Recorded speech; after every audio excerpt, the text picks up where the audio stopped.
राधे राधे। हम लोग पढ़ रहे थे श्रीमद् भगवद गीता यथा रूप, जिसमें कल हम लोगों ने पढ़ा था भूमिका। आज हम लोग भूमिका को ही आगे कंटिन्यू करेंगे।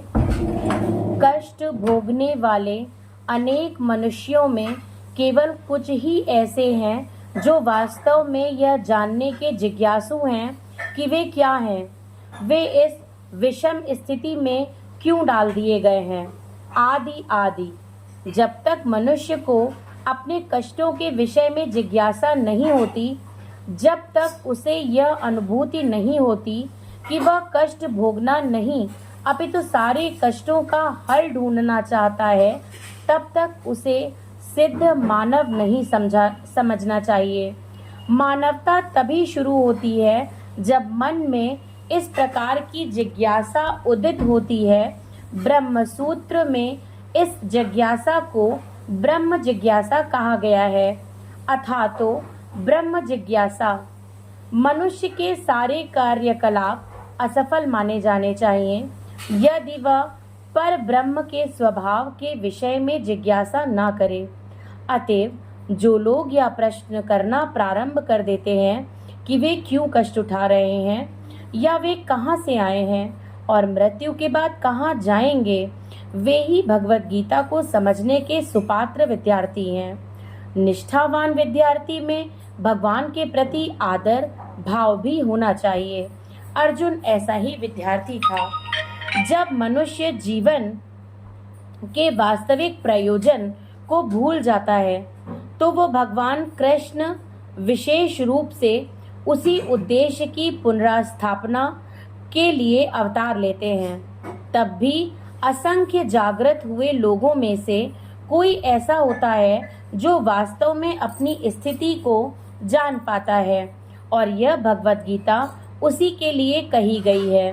वस्तुतः हम सभी अविद्या रूपी बाघिन के द्वारा निगल लिए गए हैं, लेकिन भगवान जीवों पर विशेषतया मनुष्यों पर कृपालु हैं। इसी उद्देश्य से उन्होंने अपने मित्र अर्जुन को अपना शिष्य बनाकर भगवत गीता का प्रवचन किया। भगवान कृष्ण का पार्षद होने के कारण अर्जुन समस्त अज्ञान यानी कि अविद्या से मुक्त था, लेकिन कुरुक्षेत्र के युद्ध स्थल में उसे अज्ञान में डाल दिया गया ताकि वह भगवान कृष्ण से जीवन की समस्याओं के विषय में प्रश्न करे, जिससे भगवान उनकी व्याख्या भावी पीढ़ियों के मनुष्यों के लाभ के लिए कर दें और जीवन की योजना का निर्धारण कर दें। तब मनुष्य तदनुसार कार्य कर पाएगा और मानव जीवन के उद्देश्य को पूर्ण कर सकेगा। भगवत गीता की विषय वस्तु में 5 मूल सत्यों का ज्ञान निहित है। सर्वप्रथम ईश्वर के विज्ञान की और फिर जीवों की स्वरूप स्थिति की विवेचना की गई है। ईश्वर का अर्थ नियंता है और जीवों का अर्थ है नियंत्रित। यदि जीव यह कहे कि वह नियंत्रित नहीं अपितु स्वतंत्र है तो वह पागल है। जीव सभी प्रकार से कम बद्ध जीवन में तो नियंत्रित है। अतएव भगवत गीता की विषय वस्तु ईश्वर सर्वोच्च नियंता तथा जीव नियंत्रित जीवात्माएं से संबंधित है। इसमें प्रकृति यानी भौतिक प्रकृति, काल यानी समस्त ब्रह्मांड की कालावधि या प्रकृति का प्राकट्य तथा कर्म यानी कि कार्यकलाप की भी व्याख्या है। यह दृश्य जगत विभिन्न कार्यकलापों से ओतप्रोत है। सारे जीव भिन्न भिन्न कार्यों में लगे हुए हैं। भगवत गीता से हमें अवश्य सीखना चाहिए कि ईश्वर क्या है, जीव क्या है, प्रकृति क्या है, दृश्य जगत क्या है, यह काल द्वारा किस प्रकार नियंत्रित किया जाता है और जीवों के कार्यकलाप क्या हैं। भगवत गीता के इन 5 मूलभूत विषयों में से इसकी स्थापना की गई है कि भगवान अथवा कृष्ण अथवा ब्रह्म या परमात्मा अथवा परम नियंता, आप जो चाहें कह लें, सबसे श्रेष्ठ हैं। जीव गुण में परम नियंता के ही समान है। उदाहरणार्थ जैसा कि भगवत गीता के विभिन्न अध्यायों में बताया जाएगा, भगवान भौतिक प्रकृति के समस्त कार्यों के ऊपर नियंत्रण रखते हैं। भौतिक प्रकृति स्वतंत्र नहीं है, वह परमेश्वर के निर्देशन में कार्य करती है। जैसा कि भगवान कृष्ण कहते हैं, मद्याक्षेण प्रकृति ही सूयते सचराचरम। भौतिक प्रकृति मेरे निर्देशन में कार्य करती है। जब हम दृश्य जगत में आश्चर्यजनक घटनाएं घटते देखते हैं, तो हमें यह जानना चाहिए कि इस दृश्य जगत के पीछे एक नियंता है। बिना नियंत्रण के किसी का प्रकट होना संभव नहीं। नियंता को न मानना बचपना है। उदाहरणार्थ एक बालक सोच सकता है कि चालित यान विचित्र होता है, क्योंकि यह बिना घोड़े के या खींचने वाले पशु से चलता है, स्वतोचालित। किंतु अभिज्ञ व्यक्ति स्वतोचालित यान की अभियांत्रिक व्यवस्था से परिचित होता है। वह सदैव जानता है कि इस यंत्र के पीछे एक व्यक्ति, एक चालक होता है। इसी प्रकार परमेश्वर वो चालक है जिसके निर्देशन में सब कार्य हो रहा है। भगवान ने जीवों को अपने अंश रूप में स्वीकार किया है। जैसा कि हम अगले अध्यायों में देखेंगे कि सोने का एक कण भी सोना है, समुद्र के जल की बूंद भी खारी होती है। इसी प्रकार हम जीव भी परम नियंता ईश्वर या भगवान श्री कृष्ण के अंश होने के कारण सूक्ष्म मात्रा में परमेश्वर के सभी गुणों से युक्त होते हैं।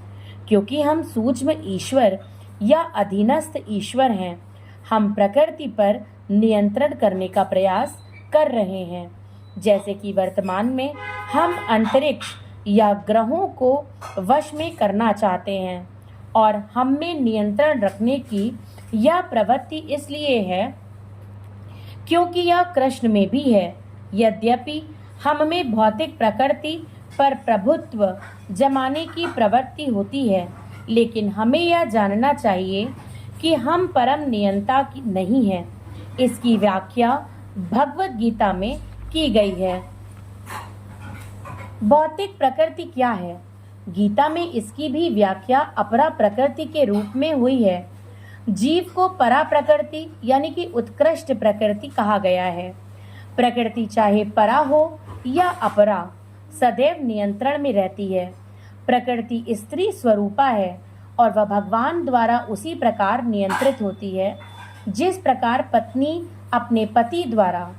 प्रकृति सदैव अधीन रहती है, उस पर भगवान का प्रभुत्व रहता है, क्योंकि भगवान ही नियंत्रक हैं। जीव तथा भौतिक प्रकृति दोनों ही परमेश्वर द्वारा अधिशासित एवं नियंत्रित होते हैं। गीता के अनुसार यद्यपि सारे जीव परमेश्वर के अंश हैं, लेकिन वे प्रकृति ही माने जाते हैं। इसका स्पष्ट उल्लेख भगवत गीता के 7वें अध्याय में हुआ है। अप्रेय मित स्त्वन्याम प्रकृतिम विधि में पराम जीवभूताम महाबाहो ययेदम धार्यते जगत। यह भौतिक प्रकृति मेरी अपरा प्रकृति है, लेकिन इससे भी परे दूसरी प्रकृति है। जीव भूतात्म अर्थात जीव है। भौतिक प्रकृति 3 गुणों से निर्मित है, सतोगुण, रजोगुण और तमोगुण। इन गुणों के ऊपर नित्य काल है और इन प्रकृति के गुणों तथा नित्य काल के नियंत्रण व संयोग से अनेक कार्यकलाप होते हैं जो कर्म कहलाते हैं। ये कार्यकलाप अनादिकाल से चले आ रहे हैं और हम सभी अपने कार्यकलाप यानी कर्मों के फलस्वरूप सुख या दुख भोग रहे हैं। उदाहरणार्थ मान लें कि मैं व्यापारी हूँ और मैंने बुद्धि के बल पर कठोर श्रम किया है और बहुत संपत्ति संचित कर ली है, तब मैं संपत्ति के सुख का भोगता हूँ। किंतु यदि मान लें कि व्यापार में हानि से मेरा सब धन जाता रहा, तो मैं दुख का भोक्ता हो जाता हूँ। इसी प्रकार जीवन के प्रत्येक क्षेत्र में हम अपने कर्म के फल का सुख भोगते हैं या उसका कष्ट उठाते हैं। यह कर्म कहलाता है। ईश्वर, जीव, प्रकृति, काल तथा कर्म, इन सब की व्याख्या भगवत गीता में हुई है। इन पांचों में से ईश्वर, जीव, प्रकृति तथा काल शाश्वत है। प्रकृति की अभिव्यक्ति अस्थायी हो सकती है, परंतु यह मिथ्या नहीं है। कोई दार्शनिक कहते हैं कि प्रकृति की अभिव्यक्ति मिथ्या है, लेकिन भगवत गीता या वैष्णवों के दर्शन के अनुसार ऐसा नहीं है। जगत की अभिव्यक्ति को मिथ्या नहीं माना जाता, इसे वास्तविक किंतु अस्थायी माना जाता है। यह उस बादल के सदृश है जो आकाश में घूमता रहता है, या वर्षा ऋतु से आगमन के समान है जो अन्न का पोषण करती है। जो ही वर्षा ऋतु समाप्त होती है और बादल चले जाते हैं, त्यों ही वर्षा द्वारा पोषित सारी फसल सूख जाती है। इसी प्रकार यह भौतिक अभिव्यक्ति एक निश्चित अंतराल में होती है, कुछ काल तक ठहरती है और फिर लुप्त हो जाती है। प्रकृति इस रूप में कार्यशील है, लेकिन यह चक्र निरंतर चलता रहता है, इसलिए प्रकृति शाश्वत है, मिथ्या नहीं।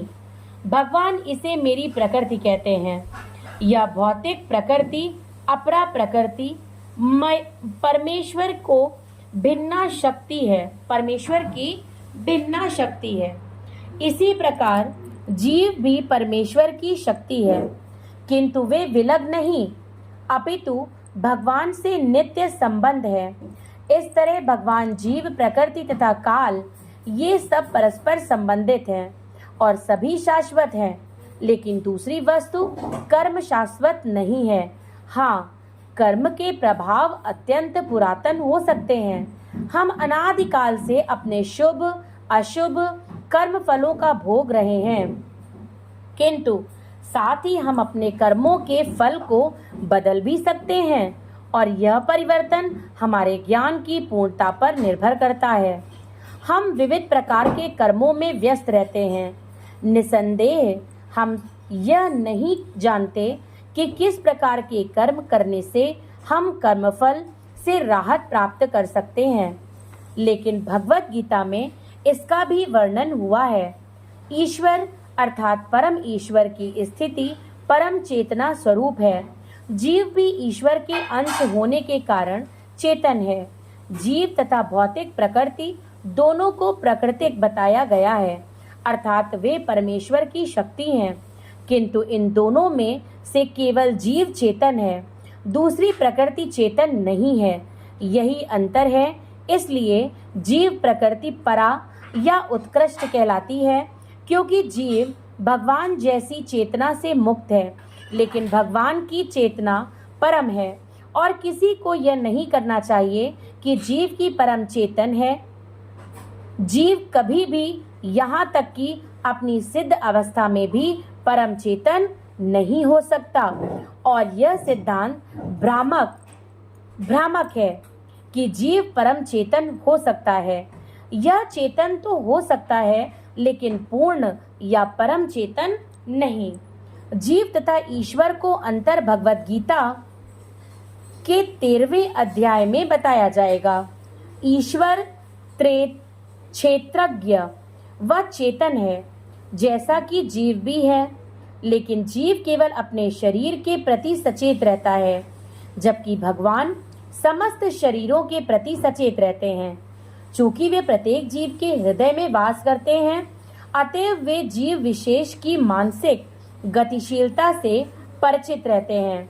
हमें यह नहीं भूलना चाहिए, ये भी बताया गया है कि परमात्मा प्रत्येक जीव के हृदय में ईश्वर या नियंता के रूप में वास कर रहे हैं, और जैसा जीव चाहता है वैसा करने के लिए जीव को निर्देशित करते रहते हैं। जीव भूल जाता है कि उसे क्या करना है। पहले तो वह किसी एक विधि से कर्म करने का संकल्प करता है, लेकिन फिर वह अपने ही कर्म की क्रियाओं और प्रतिक्रियाओं में उलझ जाता है। एक प्रकार का शरीर त्यागने के बाद वह दूसरा शरीर ग्रहण करता है। जिस प्रकार हम वस्त्र उतारते तथा पहनते रहते हैं, इस प्रकार जब आत्मा देहांतरण कर जाता है, अतः उसे अपने विगत यानी पूर्वकृत कर्मों का फल भोगना पड़ता है। ये कार्यकलाप तभी बदल सकते हैं जब जीव सतो गुण में स्थित हो और यह समझे कि उसे कौन से कर्म करने चाहिए। यदि वह ऐसा करता है तो उसके विगत यानी पूर्वकृत कर्मों के सारे फल बदल जाते हैं। फलस्वरूप कर्म शाश्वत नहीं है।